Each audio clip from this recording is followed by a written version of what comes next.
Welcome to the Top 200 podcast with your host, Herschel Fawn. What's up, everybody? This is Herschel Fawn from High School Top 200, and this is the Monday morning meeting. Welcome back to the podcast. Welcome back to another week of First 15 action and information and all that other kind of stuff that you can only get here in High School Top 200. Welcome to everybody that is new, because I knew that there's still new people jumping in on this, so it's always pretty cool to see, because I like being able to get more people interested in sort of just in the know-it-all of, I guess, First 15 rugby and what happens around this realm and its own little universe of First 15 rugby here in New Zealand and also around the world as well. But welcome to the Monday morning meeting. Every single morning on Mondays, I will go through everything that's happened on the Saturdays and over the week, and just little information, things like that. I'll give you some insights as well on rankings of players and teams, all that kind of stuff too, because this will be the first week of the changing of player rankings for Year 12s and also the Top 200 rankings as well. And if you don't know, I've got rankings. I've got a Top 100 rankings for schools, Top 60 rankings for Year 11s. I've got Top 100 rankings for Year 12s, and then I've got a Top 200 rankings. This is why it's called Top 200 for all the players in the country. And so that's just how it works. And this is going to be the first week that there's going to be players moving up and down, dropping out, jumping into the rankings as well. So that's where I'll go through everything right now. As always, I have to start off with this, where I want people to start sharing, liking, subscribing, not just the YouTube, but also on my website as well, hstop200.com. It's a $5 subscription. It's not for free. Those web designers that did it are idiots, and I told them not to do it that way and make it sound like it was for free. It's not for free. $5 subscription for the month. Please don't upsize at McDonald's or KFC or whatever, and just let me have you for the month. Let me have you for the month. Let me have your attention for the month, and so that I can fill your mind with all the positivity of First 15 rugby and get all that other negative stuff of that dude that keeps hating on you, all those I guess Instagram models that you hate looking at, and the guy that keeps showing off his muscles every single day. Take your attention away from them. Come here to High School Top 200, and I'll just give you all more information of the best players in the country and what's going on around here. So please sign up to hstop200.com. $5 for per subscription. Jump onto High School Top 200 on Facebook and on Instagram. Yeah, jump on YouTube as well. Come into the Monday morning meeting and have a listen to the podcast. Like and subscribe, share it with all your mates, your families, all that kind of stuff. Leave me some comments. Please push back on things that I say. Please give me some new ideas on what would make First 15 better here in New Zealand, because that's kind of one thing that, there's no sort of like soundboard for anything First 15 rugby in New Zealand. It has pretty much been packed to the back. A small conglomerate of people run it, and they don't really, how do I say it, share information, I guess, on how things go. And then I think with that as well, I think that's why we get situations like the one that's just happened, that just came on the news.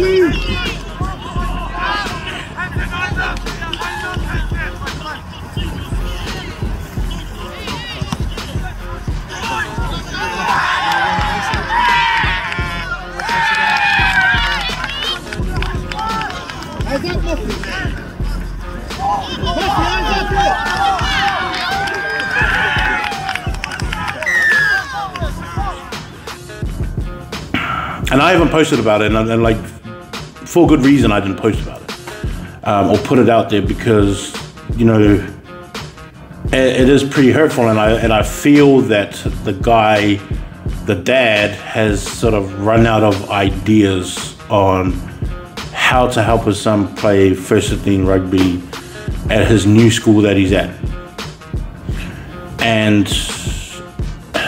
it's such a weird rule, because I think there's like a few arguments here all within the same kind of issue. And the first one is that I understand that people do not like scholarships, and they keep calling it poaching, which I hate. I hate the word poaching. I think that's weird, because I think that a scholarship to me is always based around your kid has a talent that we like, whether it be sports, whether it be academics, and we want to help them further that talent, and we are offering a scholarship to make it all happen, and do you accept it or not? And it's weird, because like, that's the way that I always look at it, and I look at it scholarships and I say scholarship. Poaching is different. Like, whenever I think of the word poaching, I just think of you have no choice, or I think of a safari, you know, animals being poached from like a jungle, or you know, from a safari, like animals being shot, like a big elephant poaching, and tigers, you know, and like things like that. That's why I feel like that's what I think of when I think of the word poaching. Is just like, you know, those animals don't have an option; they just get shot and taken, and elephants lose their tusks. Now, if you're saying that about kids, and you're saying the kid has no option, and that the parents have no option, which is 100% not true. So like, to me, it's just like, stop. To me, I don't like the word poaching, because that's kind of what it insinuates, is that your people get offered a scholarship and then you don't have the freedom to say yes or no. There's no free agency in this. Where that's wrong. That's 100% wrong, because scholarships don't work like that. And it's a scholarship. It's something that is offered to you and accepted by you if you want to do it. Now, there's like, we only hear of the scholarships that were accepted. We don't hear of the guys that say, no, I don't want to leave, there's a bunch of guys that are like that. A bunch of people say no. A bunch of people say, nah, I don't really want, I feel like I'm all right where I am. And that's fine. That's exactly what, you know, it's there for. It's just an offer, and that's about it. Now, to say that like someone has to go just because I offered a scholarship is wrong. And poaching, using the word poaching, you know, insinuate, and like, it's weird, because it's used in the context of our kids, and it's something that's supposed to be positive, and then they've already made it negative by calling it something like poaching. Now, on the other side of it too, is it's like, we're talking about Mount Albert Grammar to King's College. Now, to me, that's like the other argument. It's like, in terms of like a school argument, it's just like, oh, yeah, that's like a sideways move. Like, you're not even, like, in terms of rugby alone, it's just like, you haven't gone anywhere. I don't know what that move is. That's just a sideways move. Like, if you went from someone like Mount Roskill Grammar School to King's College, that's an up move. Because Mount Roskill is in the B, in the 1B, and King's College is in the 1A. King's College have a rugby program that is highly developed. King's College have New Zealand secondary schools. I don't think they have a national title, or maybe they have one. Mags have a few. Mags have a development program. Mags have funding. Kings have funding. I don't know and understand where people think that this is a move up for this boy. To me, that's just a move sideways. If you're taking those two schools in this scenario. Now, I don't know how much it costs to go to Mags, but my sister went to Mags. And I lived in the area where Mags is. Now, I know how much it costs to go to King's College. I don't know any parent, even a parent with a bunch of money, and that can't afford it, who would go, this is going to be a good rugby move, to spend whatever that thousands and thousands and thousands of gap between those two schools and school fees.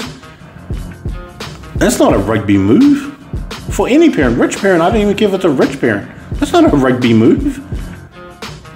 Every parent knows and has a realistic idea that there's only a 3% chance of being a professional rugby player here in New Zealand.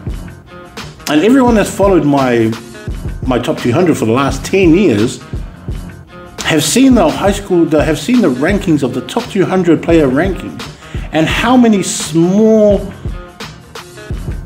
small fraction of those in just that 1 year make it to professionalism and actually make a career of it in New Zealand. And it is like 3%. Now, this is where I don't get the rule, and I don't understand why they have a rule like this in it, and then they only just reference sports. That they go, well, this is, we can't make this team, we can't make this school better, we can't give this school an advantage. And you go, well, it's not really an advantage because you already put rules there to offer these scholarships. He's already moved over, it's fine. And then they go, well, this is an education-based thing. It's like, well, you just said it's a sports-based thing. Is it sports-based or education-based? Because in this one kid's situation, he's moved from one school in terms of school and like academics-wise, Mags is up there as well. It's not like Mags is a struggling school for academics. It's like, no, they're very good at academics. They're really highly up there at academics, as well as King's is. But you pay $20,000 plus to go to King's, and I doubt that you're going to pay, $20,000 to go to Mags. Because when I've been to Mags, and I know the kids that go to Mags, and I know some of the parents that have been to Mags, and I know the demographic that's in that area, they are not paying $20,000 to attend Mags. So I know it's not that much to go to Mags. So to pull your son out of a school that's high on academics, great development for rugby, a massive tradition behind it in terms of rugby, rep rugby, national titles, just the whole development of sports. Like, I actually think the development of sports is better at Mags than it is at King's as a whole. And I'm talking about a whole. Every sport. I would rather go to Mags for sports than go to King's for sports because of the variety that they have. Now, sending him from Mags to King's is a sideways move in just rugby alone. And like we're gonna find out this year how close these two schools are in terms of talent-wise. It's just like, well, who is going to be better? Again, I still think it's a sideways move. Now, from my perspective, I don't know who this kid is. I have never heard of his name pop up anywhere.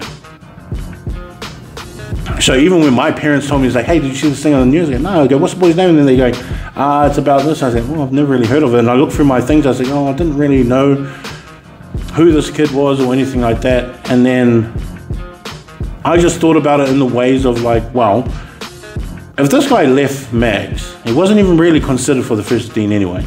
He wasn't even really considered for, one of the next few guys coming through, and that we're going to put all this like resources and whatever into him. And he was just going to go to Mags. He was going to go to King's. And then they said to him, I guess they said to him when he got to King's, it's like, oh yeah, we'll put you into our first 15 program. Like, that sounds like something that you would do for any kid that comes along that's like pretty talented or that has some talent in sport, and then you're like, okay, well, we'll see how he goes and see if he can make our first 15. I think the other thing that people don't realize too is that if you've got 7 year 11 starting in your first 15, you've got a bench problem. You've got a problem with the amount of guys that are good enough at a higher standard to be in this team. If you have 7 year 11 starters, or like 7 even in your team in the 1A, I don't care how talented you are. And like the boys that are year 11s that I have in my year 11 rankings, like, yeah, they're all going to be ranked in year 11, but they're still year 11. That 15-year-old still has to play against that 17-year-old. And when you have 7 of them on the field, as good as they are right now, they're not being ranked in the top 200, but they're going up against guys that are in the ranking in the top 200 and probably just outside of it. Or they're going up against guys who are year 12 that are ranked in the year 12 rankings. So to have 7 potential year 11, stars of the future, is just like, well, we're just talking about right now, and they are just not at their level right now. So if any kid that came from whatever school and they played rugby, you go, okay, we'll see what he looks like and we'll just put him in and see how he goes. And from the report, the father didn't say that he made the first 15. I didn't hear it like that. The way that I heard it was that he was just in their development program, whether he was good enough to make it or not. But to me, all these things doesn't sum it up to like, oh, this is a rugby move so he can play first 15. Like, which is a weird thing to just like, no, I don't have a rugby, prodigy coming up and he needs to play first 15. He's just like, oh, my son just wants to play first 15 in rugby. He doesn't really like, well, I guess he doesn't like mags. He doesn't like the environment that he's in. He didn't like school or teachers or people or, whatever. He just wasn't enjoying it. And so they took him to King's College. I actually don't see why that's a problem. Like, if he went down the road to Western Springs, would they have a problem with that? Like, if he went to Onehunga High School, or if he went to, like, let's say that he went to St. Paul's. Let's say that this kid went to St. Paul's just in Ponsonby. Would they be annoyed that he went to St. Paul's? Would they be annoyed that, like, he went from Mags to St. Paul's? Or would they only be annoyed if he went to Auckland Grammar? Or if he went over to Sacred Heart? Or if he went over to like St. Kitts or something like that? Is it the fact that he's just going from one big school to another big school?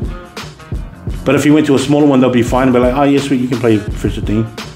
Or you can go to St. Paul's because they just knew that they're pretty much a league school, league players. We don't know what they're going to be. Or are they annoyed at the fact that they went from one big first 15 thing, team to another one, and then they're saying no, and then they're making it this big problem? Because, like, if he didn't play first 15 at Mags and then he's going to another school, like, I don't see the problem to have a 2-year stand down. It's weird, man. It's just a strange, and people think that, people have got this thing that's like, oh, take it back to club rugby. It's like, yeah, like, club rugby is going to be any better than that.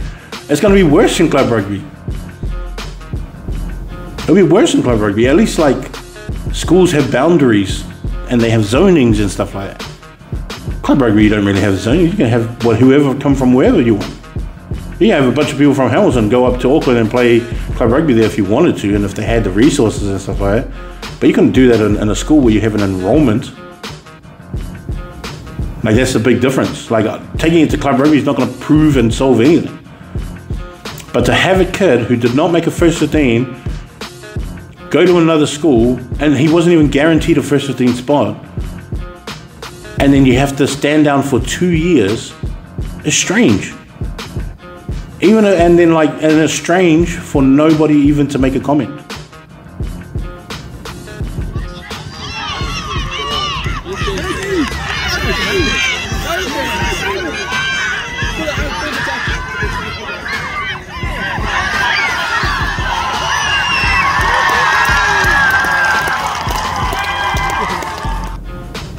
Like all these organizations, and no one wanted to say anything.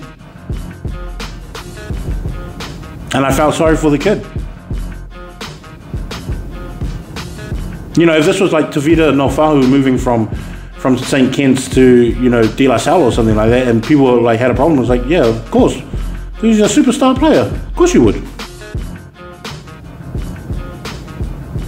You know, what happens if all those boys didn't accept their scholarships and went back to whatever schools they came from? Would you start complaining when De La Salle has a massive mean team? Or when Aurere comes back with a mean team? When Mangere comes back with their main team? Papatoe all of a sudden becomes good because everybody who was in that area and region has to go back to their school, and Otahu becomes good again. Like, I think sometimes people have a problem with scholarships based on, you know,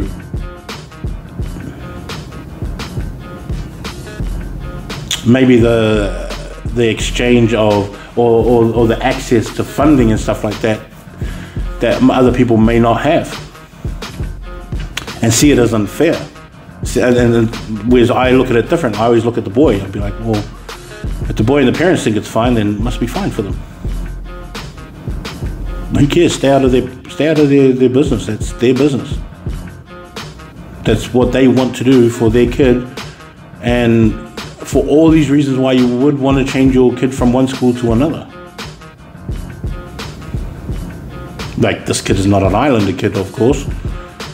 You know, and he probably doesn't have the same livings that most of these Islander kids do, that accept scholarships from going from one area to another area outside of the area because they want to change their environment that they're in schooling-wise, or opportunities schooling-wise. But still, it's unfair for this kid to be in the situation that he now just can't play first 15 rugby. I'll just be interested to see if like he just went to another school. Like if he went out to Botany Downs and then they go, oh, no, you're fine. Yeah, you're sweet. You can go play for Botany. You can play for Howick if you want. You can go to Tamaki, but just don't go over to Sacred Heart. You won't be able to play again. But we'll take off the 2-year stand down if you play for Botany or Howick or, you know, like those kind of teams. You can go to Tamaki if you want. You know, I would really be interested if like this was like any other school that he changed from. You know, I find it strange. I find it strange that that's the situation that this kid is in. And then you're asking him to stay at a school where he doesn't enjoy it. I'm guessing he doesn't enjoy it because he wants to leave. And you want him to stay at a school where he doesn't enjoy and expect him to be successful in that school. Like, that's a hard ask. I think it's a hard ask, you know. But that's like my rant on it. Like that's the way that I look at it anyway.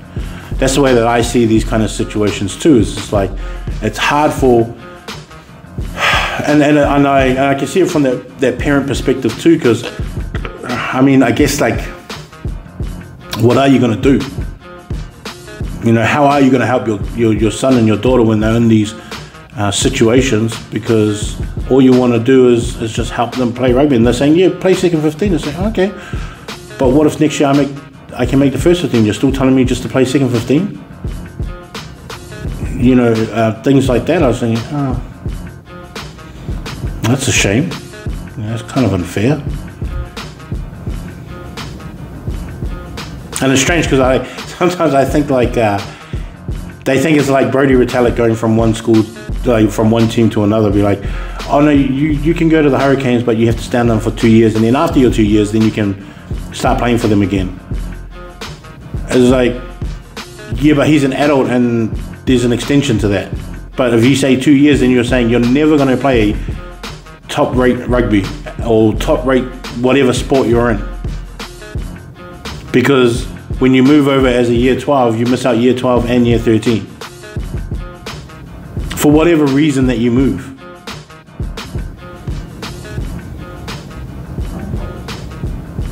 And it's so strange. I think it's so strange.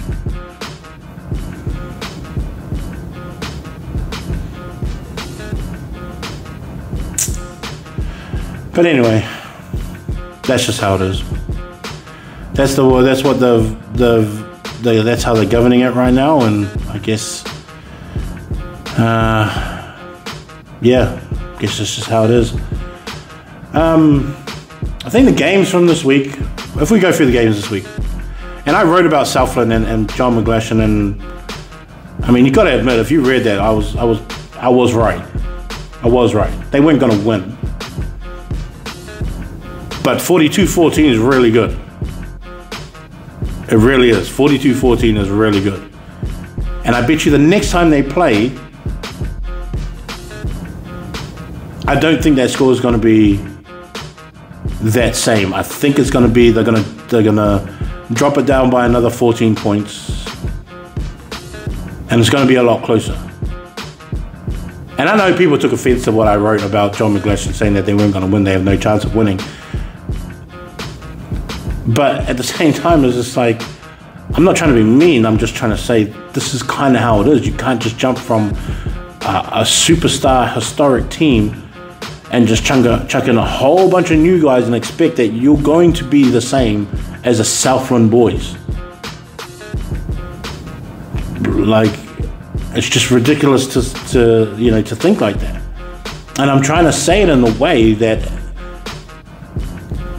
people will understand how, like, the differences in standards of having a bunch of new kids jump up a level from under 15s or from under 16s or second 15 or whatever it is to playing some of the best players in the country, and the actual gap that is.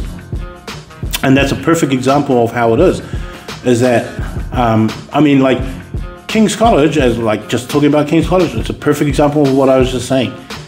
They just lost to Kelston on Saturday, 44-5. And as I mentioned, they got a whole bunch of year 11s.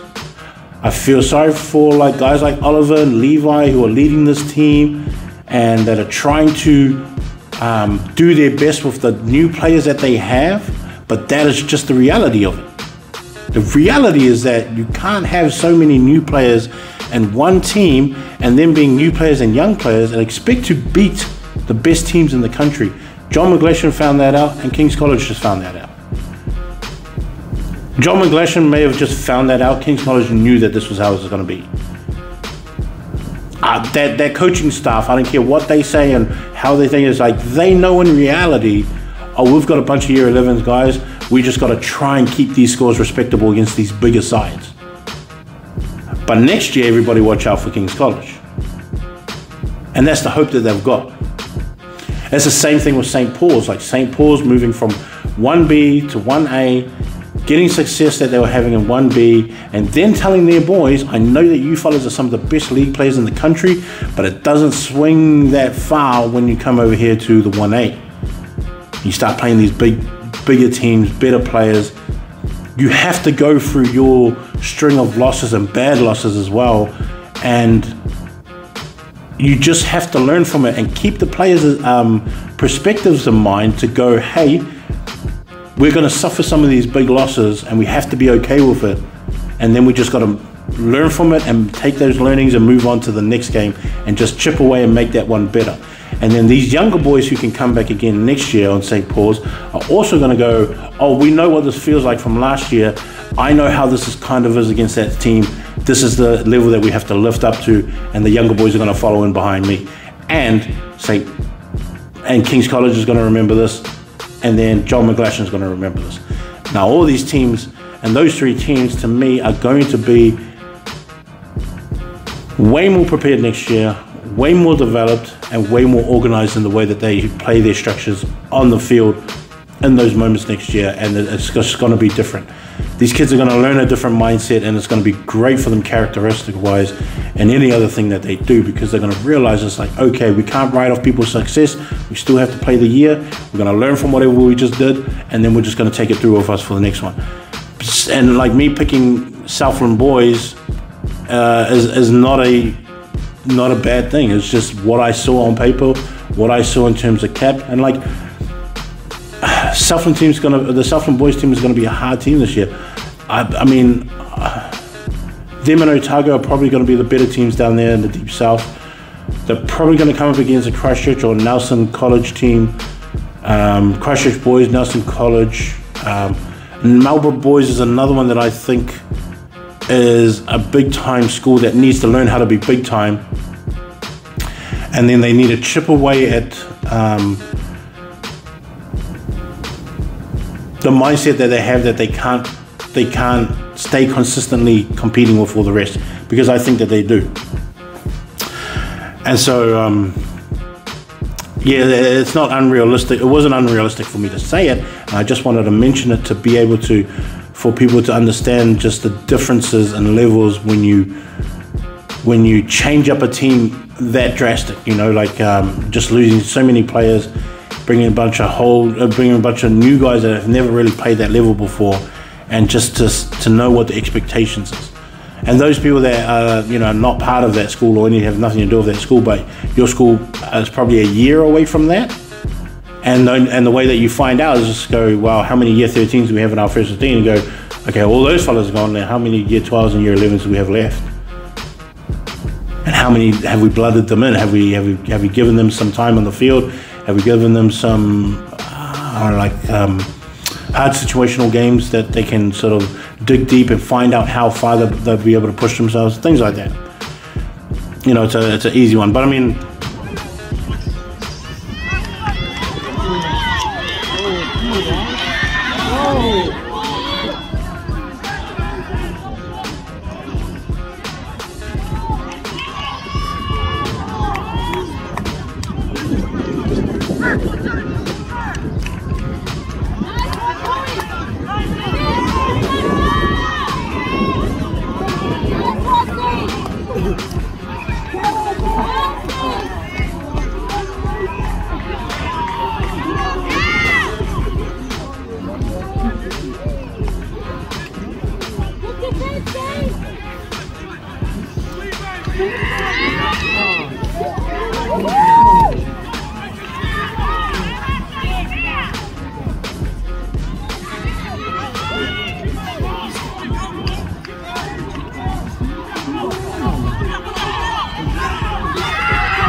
games-wise, like Bishop VA College and Aotea College, they have a Beards Cup over there in Porirua, and Aotea won it for this year.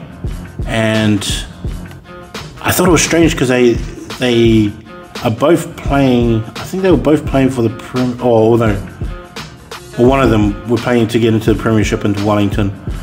But their Beard Cups is a good one between Aotea and Bishop Viard. I'm trying to find the footage. If someone's got a thing of the game, I'd love to watch it. I'd love to watch it. Like I said, Marlborough beat Shirley Boys 32-14. And then we're going to go through the national rankings. So we'll just go from the number one team all the way through. So the number one team, obviously Sacred Heart playing Dilworth 71-0. And that's not a shot at what Dilworth is. That's actually that's just another testament of how good Sacred Heart College is. Because Dilworth's not actually a bad side. Not that bad. Sacred Heart are just at that level right now. And 71 points is gonna be really scary for others, because this is not the Dilworth. Like if this is the Dilworth that just made the competition, like they did a few years back, I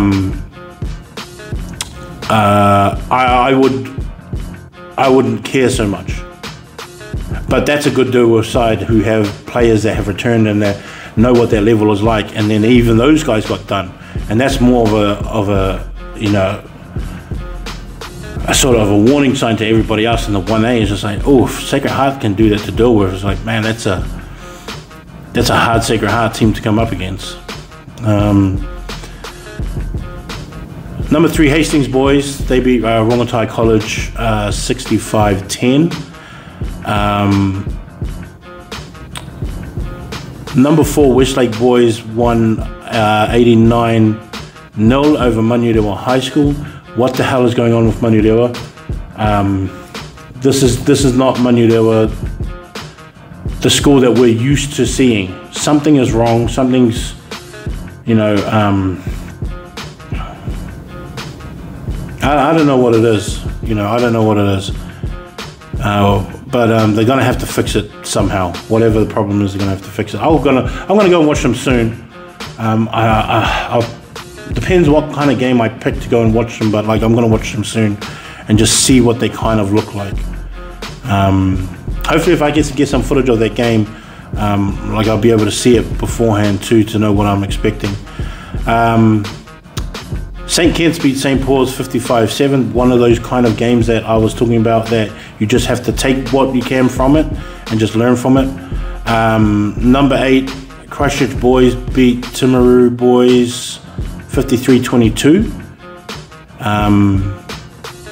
Number 5, Fielding beat Francis Douglas 15-3, which is, I haven't watched the game yet, but that is actually really surprising. That is really surprising that 15-3 was that scoreline. I expected a lot more from Fielding on that side of it. Like I said, I haven't watched the game yet, but I will watch it probably right after I do this. But yeah, that's really surprising that they only scored 15 points.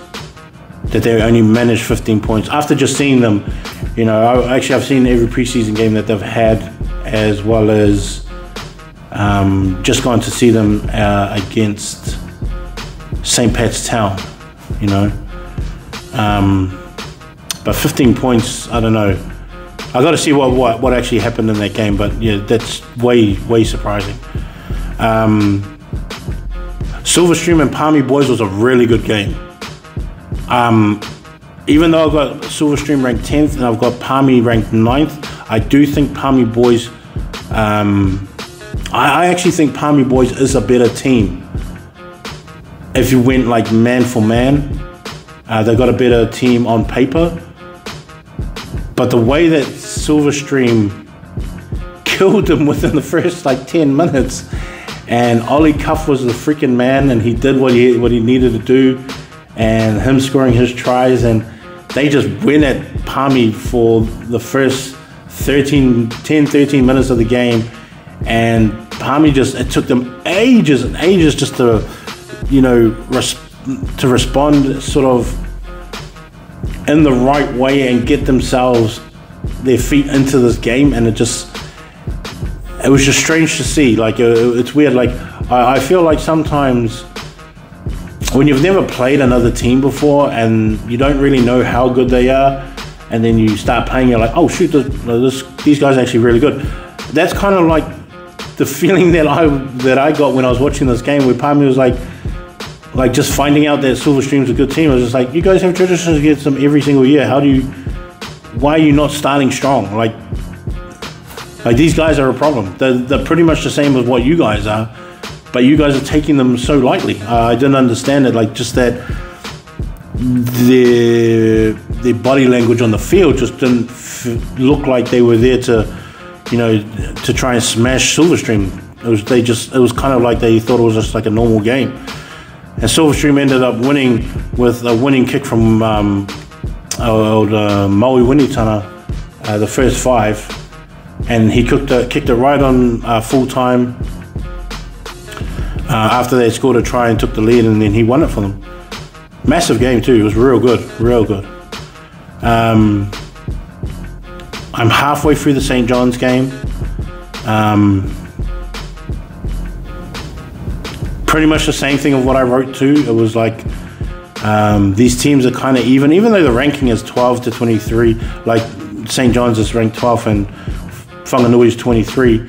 Like there's only like small gaps between every single team that is ranked, and so that's not a surprise that Whanganui won.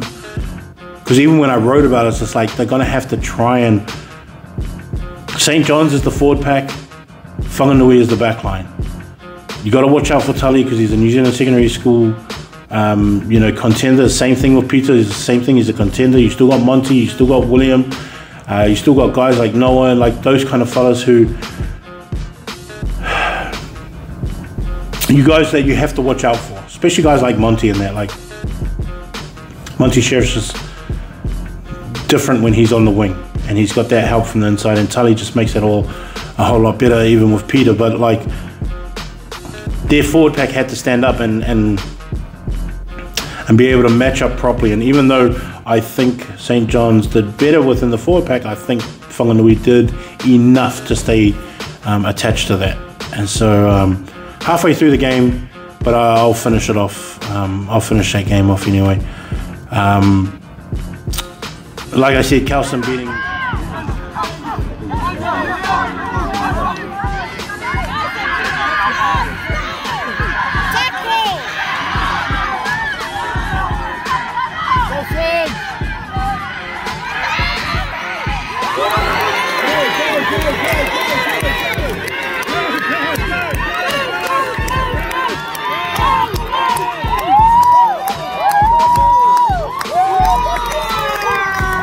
Beating Kings 44-5. Obviously not a surprise. I still want to see that game though, but not a surprise. Auckland Grammar, number 15 Auckland Grammar, winning 20-10 over Liston is a surprise.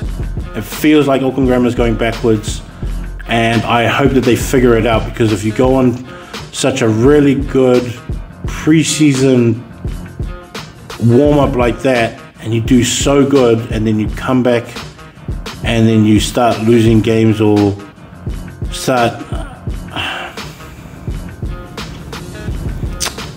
having scores like 20-10 against Liston College. That should not be a score like that. It should be like what Kelston did to Kings and be 44-5. That's more of like what that should be. And I hope that this is just a off game, but you know, Auckland Grammar got to pick it up somewhere, and they've really got to look at their team, and the boys have got to look at each other and go, hey, we need to take responsibility of this and clean this stuff up, because we're a better team than this. We've got a roster on the paper that should be a contending 1A championship roster, but they just got to play like it. They really do. Too much talent on that team to get a score like 20-10. Wesley College drawing with St. Peter's was a surprise. I still thought Wesley was a better team, but St. Peter's just played so good. They played so good in that game. Yeah, Wesley went to sleep a few times. Maybe a bit unsure on some of the stuff that they did, but Joey Tamatini was just a freaking monster. He was so good, him and David, the halfback. I think Len was another guy that I expected maybe a little bit more from.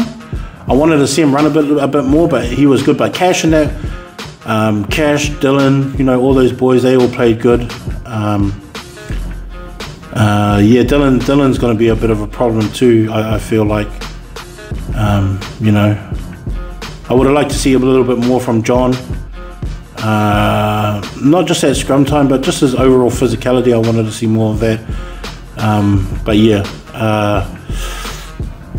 I'm hoping that someone can send me that St. Paul's collegiate game against Lindisfarne. I was actually thinking of going to that game, but I thought I better go up to Auckland and grab two really good games in while I'm up there. So that's why I went to the Wesley and then the St. Peter's one as well, which is a massive game. But I do want to see that St. Paul's collegiate game.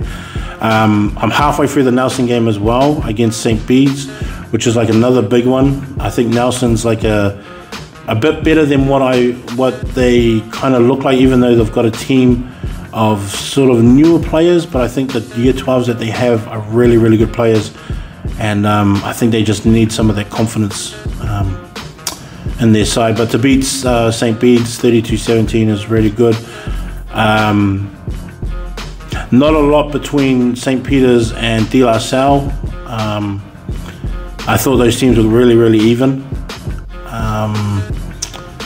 But yeah, and then St. Andrews. I've just finished the first half of St. Andrews, and them losing. The biggest upset right now was that game, and them losing to Southland combined. And I think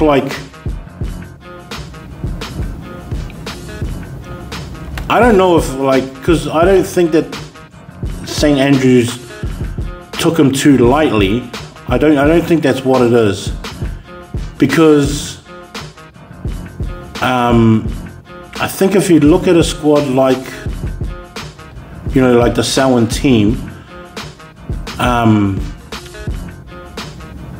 I guess because it's a combined team, and these guys, I guess every year they still have to sort of kind of get to know each other as well, and sort of come together as a team, all that kind of stuff, reintroduce themselves to each other and that. But I feel like these boys put it together so well, and guys like Sean and that, I thought did solid up front, that it really did disrupt their St. Andrews pack. And as an upset, it's going to look really good for whoever's jumping back into the top 25. It's going to look really good for Southland combined, who gets to move up the rankings, who would be a team that moves up the rankings. And they would jump a few spots because of the ranked team that they beat. And just listen, if you're new to this, they don't go and take that number 25 spot. That's just not how it works. It's, it's silly to think that that's how it works, but that's not how it works. They're just going to jump up a few spots. St. Andrews will drop outside of their top 25, and Southland will make a big jump up, but it's not like they're going to be top 25 ranked, but they are going to jump up a bunch. And being the biggest upset of the week, St. Andrews to me have to really go back and think about what needs to be done as a whole for that team to, and this is just the first game of the season for them, so they got to really think about what they need to change and adjust so that it doesn't become domino effects of losing games like that. So I hope they figure it out. I hope they figure it out for such a good, talented team like that. Takapuna beating Rosmini was not a surprise. That was actually one of those games that I knew was going to be pretty tight. Actually, that North Harbour competition was pretty tight, except for just that one game with Manurewa. But that Orewa Rangitoto game was really tight as well. That Massey Whangarei game, 19-10 to Massey. That's like another one. Just really solid games. Mags winning 53-0 over Tangaroa College. In the 1B, Tamaki College winning 32-6 over One Tree Hill. Pakuranga College losing 5-10 to Southern Cross. Aorere losing to Otahu College, and just one of those local kind of bash outs that they have. Otahu College winning 25-24. Maclean's College beating Mangere College 50-3. Waitakere College beating Mount Roskill 17-0. Ongehanga and Sir Edmund Hillary Collegiate 17-all. I thought Ongehanga would have won that game. I was picking them to win. Big, massive game. I was actually thinking of, if I didn't go to that Wesley game, I would have went to this Howick Botany Downs one. If you're around that area, the Howick Botany Downs, both of those teams are really, really solid teams, and have been for like a few years now. And I actually feel like they're like low-key got like a really good rugby program coming together. And I feel like if they keep those guys in that area, if they keep them there, not going over to Sacred Heart or St. Kitts or whatever, and they stay within the Botany and Howick boundaries, I actually think that if they do have these sneaky strong rugby programs coming through, those two teams are going to be 1A kind of teams if they're able to keep those boys and keep it going from under 14s to 15s to under 16s, and they just keep building up these players with a good rugby program. I think those two teams are the ones to kind of watch out for. Not much around the country. Like I said before, my laptop was playing up harder. St. John's beating, and the CNI St. John's beating Rathkill 29-27 was like a big one.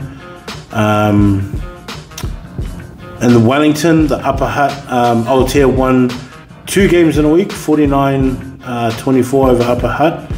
Aotea looking good there. Wairarapa 93-0 over Nainai, and Wairarapa is a scary team. I actually think that that's going to be one of those scary teams in that Wellington competition. And I think some of those teams have got to watch out for Wairarapa. They only just lost to Scots College. Scots College is a definite top 10 team, and if they only just lost to Scots College, and I saw the Scots College lineup, they had everyone playing, that Wairarapa team, they could be in the mix for that top 4. And if they cause one of those upsets, and I think that those guys playing at home, Wairarapa is not the team that you want to go to when you're playing at home and your game is on the line and your season's on the line, because you're going to find it hard to win there. And I think Wairarapa is going to be one of those teams. And for me right now, Scots College and Silverstream look like they should be the finals for that competition. But if anything, Wellington College has got to watch out for Wairarapa. Rongotai College has got to watch out for Wairarapa as well. St. Pat's Town have got to watch out for Wairarapa, because I actually think that team can beat all 3 of those teams if they're not careful. And I think if Wairarapa come up against one of those big teams first, like let's say if they came up against Rongotai College and they put on a big score, that confidence is going to go through the roof when they come up against Wellington and St. Pat's Town. They're going to be a bit more cautious around Scots College and Silverstream, they know that, but if they beat those other 3s by a really good score, their confidence is through the roof with that, and they've got to be careful, because that's going to be a massive side if all goes well. And this could be like something historic for that side that hasn't happened in a long time. Low-key underrated, I think. Nationally, I think they're underrated. Hutt Valley beat Kapiti Coast 31-12. Bishop Viard beat Rongotai 2nd 15 36-24. I don't know what happened to Taita College, but they lost by default. Maybe it's just numbers, but they have some good young talent there. I just think they need a rugby program. Most of the time it is about that, is that we have so much talent around the country, we just don't have good rugby programs, you know. There's a difference between rugby teams and rugby programs. A lot of schools don't have rugby programs. They just have rugby teams, and that really just changes from one year to the other. You know, it's just like, we have a good team this year, and then the next 3 years they're like, we're okay. 5 years down the line, we got another really good team this year. It's like that kind of thing. St. Bernard's 14-11 over Paraparaumu College, which is massively surprising. I thought it would be a bigger score than that.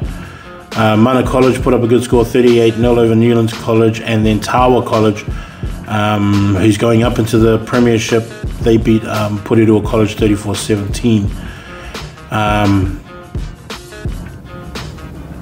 And I think, like, with some of these new teams that go up, they have to also have that same mentality. They're like, it's going to be hard, you're going to lose a bunch of games, but use it as a stepping stone for your rugby program to go at. Let's just stay in this competition. Let's just finish Premiership. Make sure we're in here every single year. And as the years go on, our team's going to get better, and we're going to get used to this.